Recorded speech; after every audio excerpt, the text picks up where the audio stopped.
how's it, guys? Is it how late it is for you to like? Do we continue another scene or? I'm trying to keep my play short these days because I'm playing so many different things, and that's one thing. Also, editing long things is dreadful. Yeah. But on the other hand, I'm torn for the obvious reason that I'd love to see what happens next. And you are the next narrator. Oh. Now you have to stay, Ron. That wasn't exactly where I was going with this. Yeah. I presume, is it Sithlia who's next, or is it Arcturus? I think it might be Sithlia. It is actually, the point is so that anybody else than Zoki is available. Of course, Zoki as an additional character is always, but you have to build the scene around one of the others. Yeah, everyone has 3 scenes except for Zoki, who has 4. Yeah.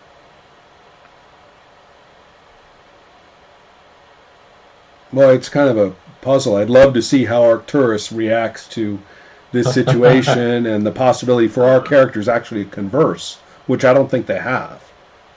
No, we haven't been in a scene together.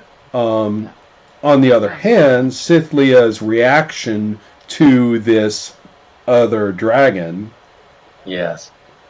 is grossly tempting. I mean, just wildly, wildly tempting as well. I like that idea a lot. I know, but that's the trouble. We need them all. And I think it's not a good idea to pack too much. Oh, I agree. No, I can't. We need them all, but I don't think there's too many important little interactions. Yeah.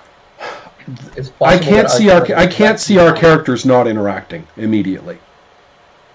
Well, potentially he was dropped off at the site, and you flew off with Nicolo, leaving Lieti and Arcturus behind. That was precisely what didn't happen.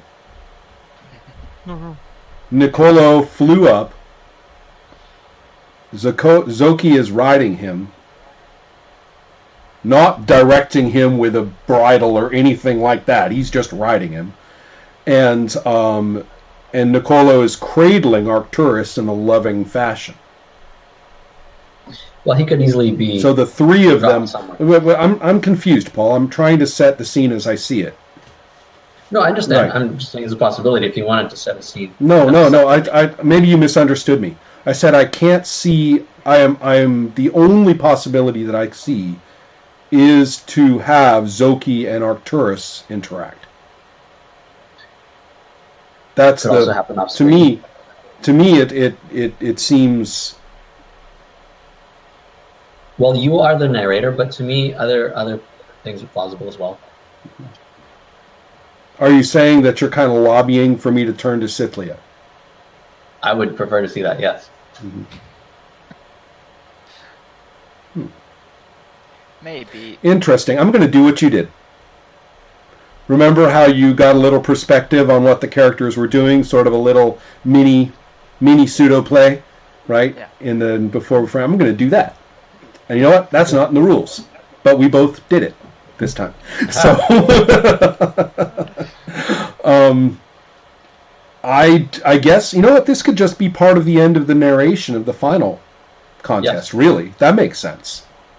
Yeah. Absolutely. That they simply should have some dialogue, and all I'm going to say is that Zoki is kind of friendly about it, and it's going to say, at last we have. But right now, there's nothing to work out. Right now, the future. Yes, dragons live. Magic lives. The moon is high. But is it actually that this game has ended? I'm not saying that it has or hasn't. No, but I'm just that this is one possible point to end the game and go to epilogues. We could. I mean, if I could come up with the world causing a problem for you right now. Well, it seems to me that's. But it's not Nicolo and Zoki who are going to do it. Yeah. I mean, is it... There is... I see symbolically, it is a stopping point. I don't know what you guys think. Yeah. For me, it feels that if there is still some angle where Lieti or Arcturus would like to stir this pot for some reason at some new angle, that they could do something to, like, some interesting twist they could do to try to bring them down or something. But otherwise... What about the Patriarch? Yeah, the Well, Patriarch is one thing. Yeah. Well, that's the question. I mean, but are we just saying, oh, well, the whole point of play is just to have conflict after conflict after conflict after conflict? I mean, is that what we do? No, because I mean, we don't... always between the conflict there is also like scenes like this. Right. This is like a calm scene. Yeah, if there's no contest, I can just move to the next narrator and just let it be. Yeah. Whoever wants to. This is perfectly okay.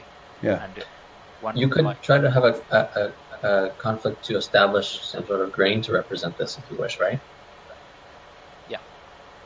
If you want to purposely change the world and the grains with having conflict against the world, that is a possibility. The only thing I could think of would be that I'm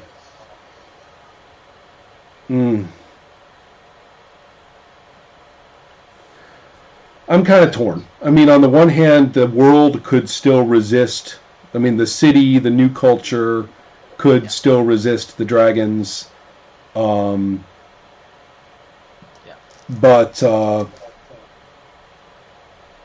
you know what? I'm okay. I'm okay with saying that's the end of the scene. Take it to a new narrator. Let the issue of whether we stop play not be my decision.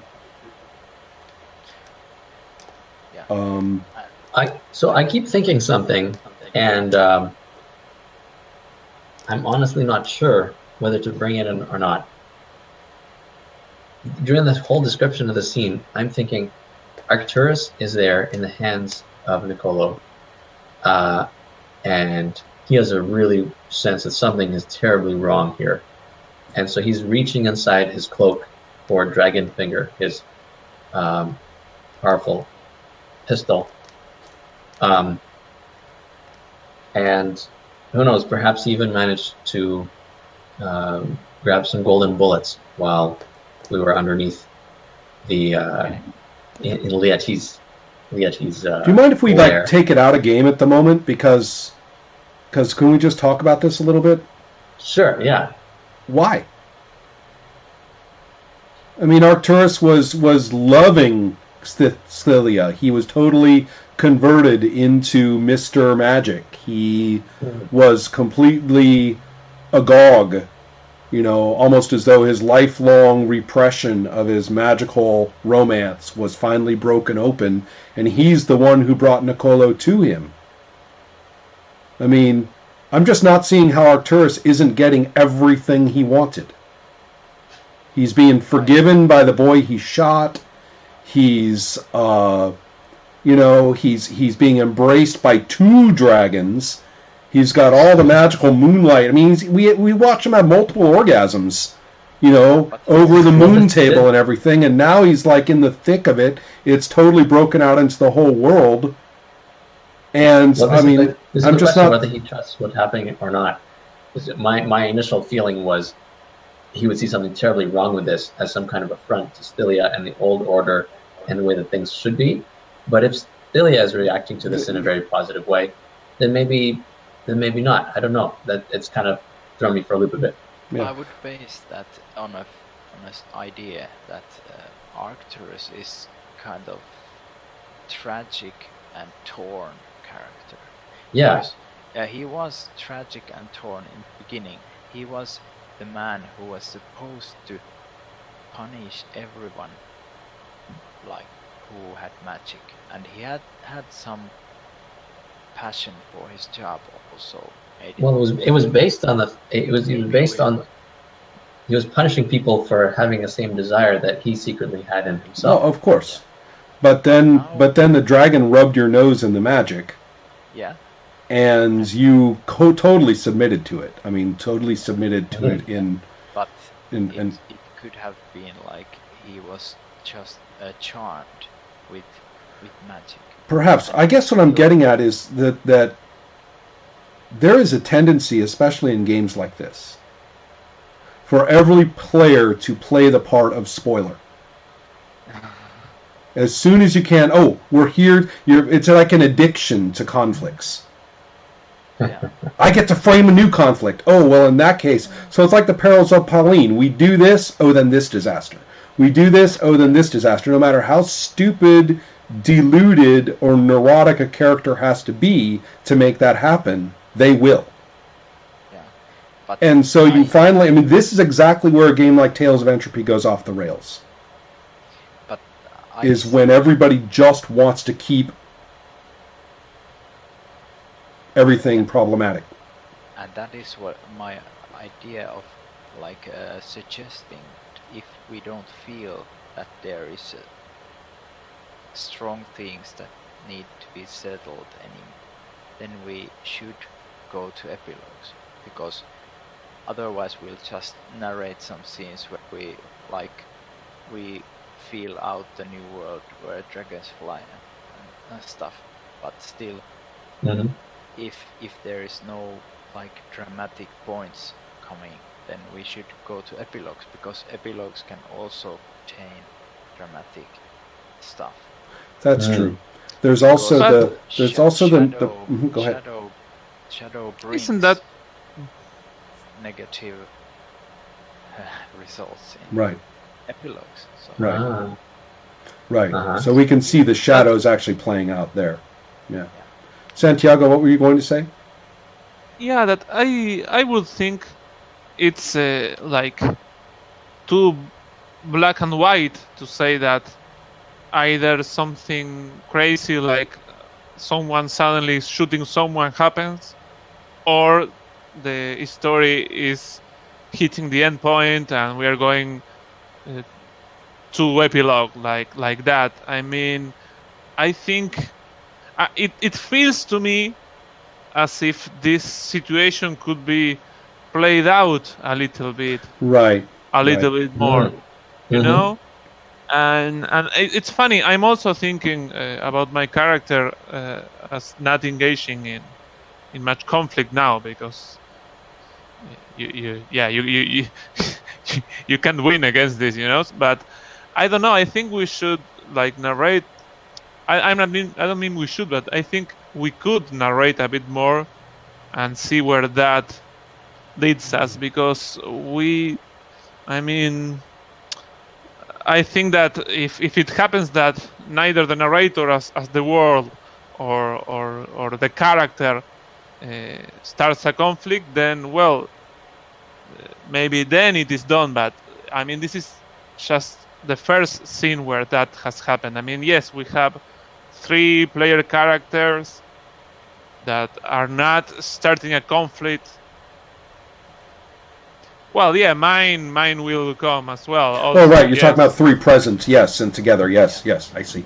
Yeah. In the scene, I mean, we have 3 present that we have a scene with 3 player characters that doesn't involve a conflict between them. But I mean, it's the first one in the whole game. Maybe right. Just that doesn't mean the game is over. I mean, let's see where I think we could see where it goes a bit more. Without I buy that. That's why I was saying maybe the thing to do is for me to just close this scene and then let the next narrator, and then we see. It's just the thing I'm trying to worry about the thing I am worried about. Actually, I'm concretely worried about it.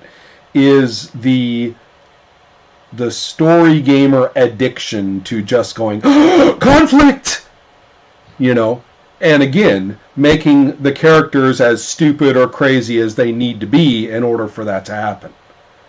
And so that's kind of the problem I'm wary of. But I agree that we might as well trust to each other and trust to the structure of the game, and I don't do anything except follow the rules and say, okay, I'm good with closing that scene. 2 points. Next narrator. 2 points. The first one, it's all very natural to have scenes. Normally in Tales of Entropy, a little bit depending on the group, there might be like 1 in 4 scenes is something like this, or sometimes when the situation is very heated up, there is not so many, like we've had some. Right, in ours, our characters were very fraught. Yes, yeah. But it doesn't mean that the game should end if there is a scene without conflict. Right. A scene without conflict is a normal scene in the game rules, and nothing wrong there. So we got a little tied up with whether there would be a conflict and whether we were ending the game. Let's separate those. Yeah. These are two separate conditions. I have to remind though that Epilogue is also like a scene of every character. So I had forgotten entirely about the epilogue thing. Yeah, that seems like a smart move. We can do that. Yeah, oftentimes it is. I feel that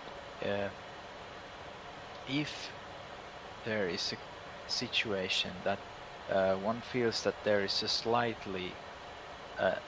little bit things to continue, but not very great, then epilogues can totally like handle that, because epilogue is like we roll dice for each character to see whether he has a positive or negative epilogue, and the player of the character then narrates, and it goes in some order. The first one comes up with an idea for his epilogue, then delivers his, and that affects the next epilogue. So that is true for the other ones who make their own epilogues also. So do you guys, I don't want to push the issue. Let's resolve the first issue that this scene is over. Yeah, this okay. is okay. So then, irrespective of who was the narrator or it being me or anything, irrespective of that, now we're de novo discussing whether you want to try the epilogues and see how it goes? I mean, what triggers them mechanically? Well, that's what he's trying to say. That's what he's saying, that this is an aesthetic decision, not a mechanical one.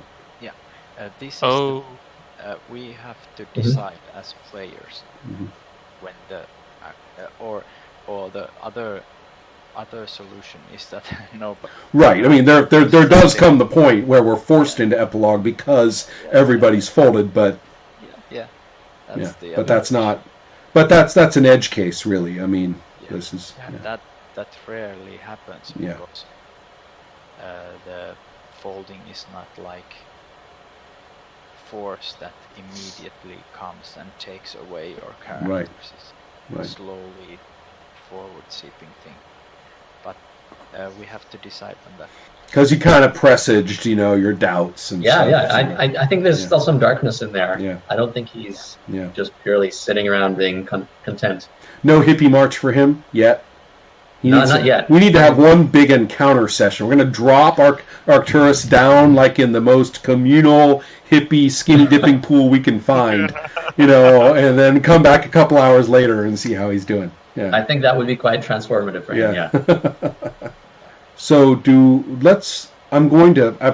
pinballing back and forth in this in my mind for the last few minutes. Given our schedules, and given that we had to wait this long to get to this session, why don't we move to the epilogues? Okay. Why don't we, and especially keeping in mind that this is play for purposes of consulting, we might as well. Who would normally be the next narrator? Let's see. Yeah. It would be my scene, Because I feel like that person should have a say whether we have a scene. Right. Well, he's the one who suggested ending, so. Yeah. I feel usually with these games, I have a feeling that the end result is better if we leave a bit. If we leave the game so that there might have been a little bit more content in there. That's a good one. Don't wring it dry. Yeah. Oh. The feeling is much better if we just go to, like, if there's a feeling that there could have been little bit, it works very well. Good point. All right. Yeah. So end sooner rather than later. Yeah, that's good advice. Ron, to answer your question a tiny bit more about earlier, I also keep thinking about how that last scene ended with Zoki riding off on Nicolo, but the main thing that happened mechanically is his diluted trait went through the roof. True. So I keep thinking, like, it's got to do something wrong in the situation that he doesn't know about. Yeah, this is really interesting, I think. Just this whole sort of question of what happens next. Because I was thinking about the whole thing with Arcturus doing something drastic, and in some ways it felt necessary, in some ways it felt really irrelevant, and I couldn't quite figure out. I know the same feeling you're talking about, and it really comes down to that difficult verb. You say to yourself, could he? And of course the answer to that is always yes. You can always retro justify that your character, was crazy enough or worried enough or conflicted enough to do whatever. So that is a very dangerous way to phrase the question to oneself, because the answer can always be yes. So therefore, the way I like to phrase it to myself is, and especially because I do want to play the character. I don't want to, hop up and go, is this the proper moment that my lit crit professor would say that the story should end? I don't want to do that. So, so I'm trying to figure out, how do I phrase it to myself? And Sorcerer is nicely constructed for this, because you have a concrete thing that you wrote called the kicker. And the kicker resolving isn't just coping with the first crisis of the kicker. The ninjas jumped through the window and I killed them all. Oh, I guess I resolved my kicker. That's not right. You have to kind of arrive at an intuitive understanding of how much did the kicker mean to you, in terms of how much character proactivity and change, how many decisions have we seen from my character, what have they meant to my character, and whether the implications, backstory, and whatnot are enough. And just like Pateri said, sometimes all of it, you don't have to get all of it. Exactly. There's some balance between how much we learn about why the ninjas jumped through the window, and how have I changed, what aspects of myself have been revealed, challenged, or whatever, and we've seen some decisions about it. There's some combination of those at which I say, maybe it's not done. But this is a good place. This is a good shot of the character. The character in profile against the right kind of background. I can do that now. And I wish I had a better way of phrasing it. A pithy, a pithy summary of that would be a very useful thing, because I've seen many groups stumble over that. Definitely. In practice. And I find epilogue type mechanics very helpful for that kind of thing. Right. When you're not sure, you can just go there. Yeah. And that usually does the trick. Somebody gets you say my character hasn't quite had their say yet. Or we haven't seen sort of the, where are they now? Look at them that we need to see to feel, like the final statement has been made for our purposes. And it's also I feel that most influencing thing behind this kind of decisions, that you leave something open and you leave something for the imagination.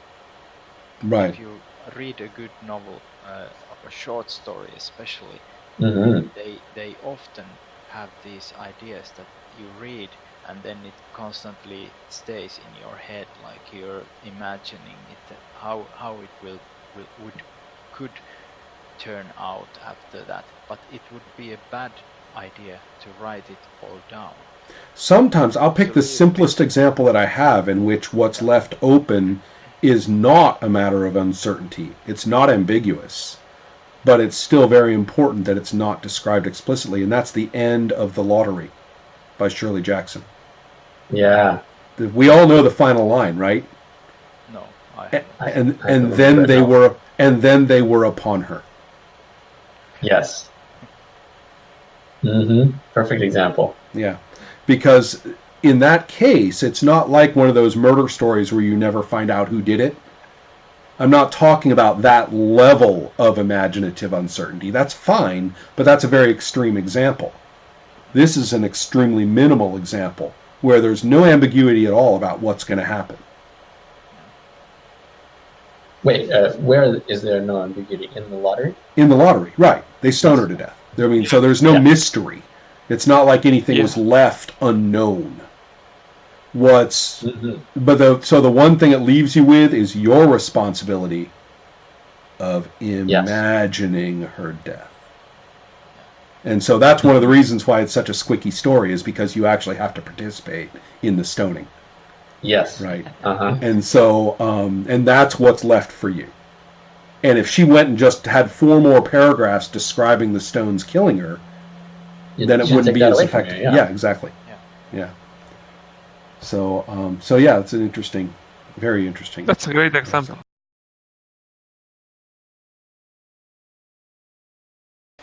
What I meant about Arcturus sort of becoming an inversion of the patriarch is when the city had no magic, we had this mind flayer psychic creature. Right. Now the city's magic, so we have this mundane. Oh, I totally get it. Yeah. I totally get it. Yeah. That's great. Yeah. That's great.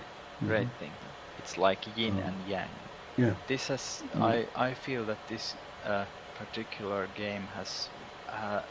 We've had some real challenges here because, first of all, this medium. Some games tend to work better played online. The Tales of Entropy is one.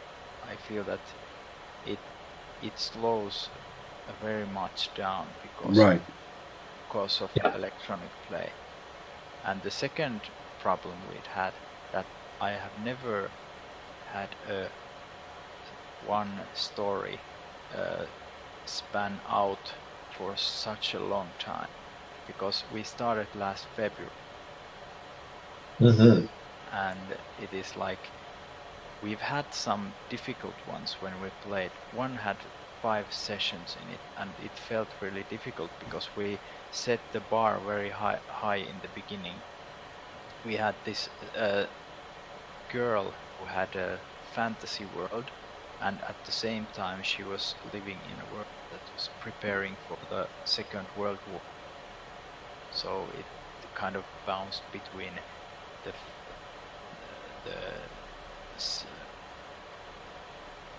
world of the story and world real, and each character had a representation in. So it was right. So you effectively have double the number of characters, at least as far as situations are concerned. Yeah, and we kind of we built so difficult set that we had to go through a long time. But still, it had 5 sessions, and we played it in about 2 months. So it was very concentrated in comparison. It's much easier because when we have like many months after sessions, there is some friction of getting things moving again. And concerning this, I still feel that we came up with quite a nice little story. One point of difficulty also that I find, especially with this game, is the game actually does not tell you how deep to go in every possible second, for example, conflict resolution, because you can like dig a hole for yourself, Right. spend an entire evening of speculating about some trait or grain that would it apply or would it apply. And I feel that there is some benefit of like shortly reviewing the stuff, like shortly reviewing that this is okay, but it is possible to go so that the play actually slows down. Sure, we experience that here and there. Yeah. Mm-hmm. Yeah. That's a real difficulty, because and it's difficult to put out in definite words or definite rules how to go, because we can't just say that you don't have to say anything, just say that these apply. Then you lose a bit, because sometimes these small bits that you get out of explanations why this trait applies gives a really good information. Right. Sometimes it's very productive. Yeah. But it's really difficult to set the line where how far to go. Right. The other part was similar to this, that we decided to end the game. Right. Like, that is also like we have to have some common ground of feeling how this story is unfolding, that we feel that most of the big issues have been resolved some way or another. I went back and forth on that at least twice. Okay. As we were talking. Yeah. So